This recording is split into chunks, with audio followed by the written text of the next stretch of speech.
Hi everyone.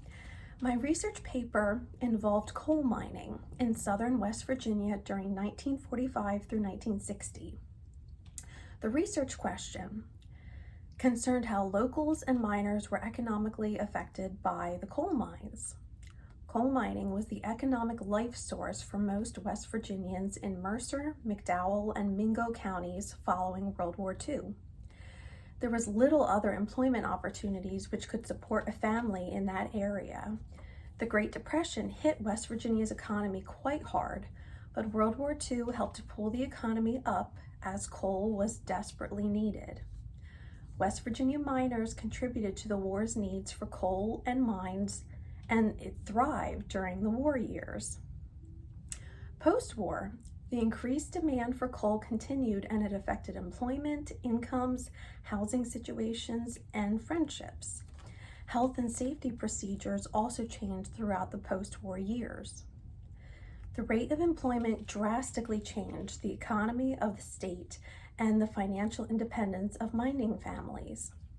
As demand for coal increased, so did the employment opportunities for West Virginia natives, as well as returning service members to the state. It was an attractive position in which miners could afford to support their families on their mining income. Mine incomes were higher than most other occupations in the southern region of the state during that time.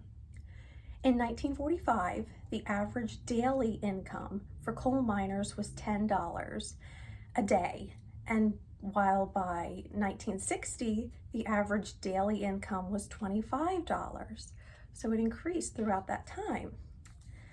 West Virginia miners took great pride in their contribution to coal mining, as coal was used throughout the whole nation and was very much needed.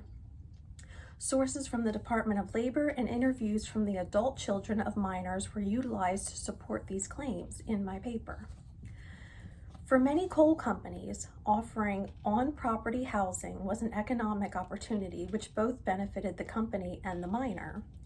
For the company, a portion of income was withheld for rent purposes, and for the miner, the stress of homeowning or finding housing was lessened, not to mention the drastic increase in transportation costs.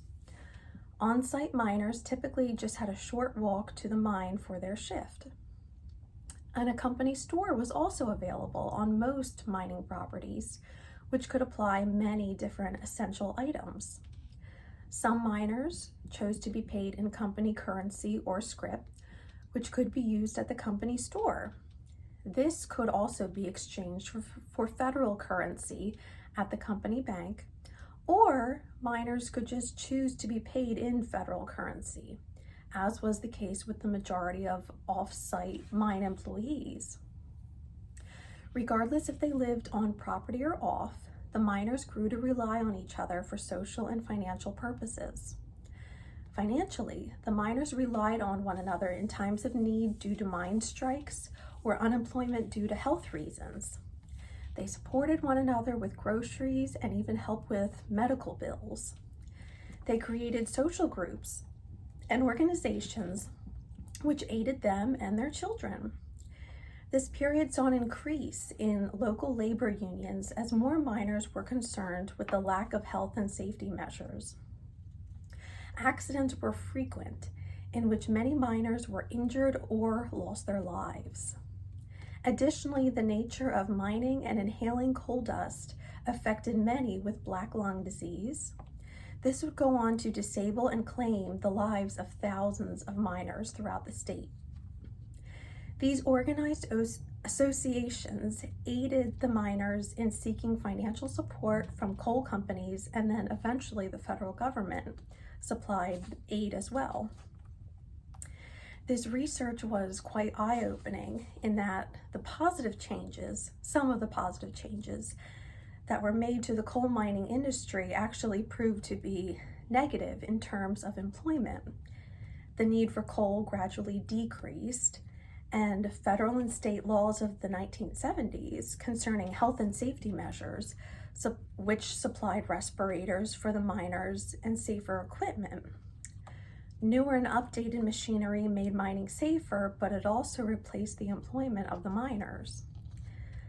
The loss of employment led to a drastic decrease in southern West Virginia population by almost 50% in the years following the 1970s.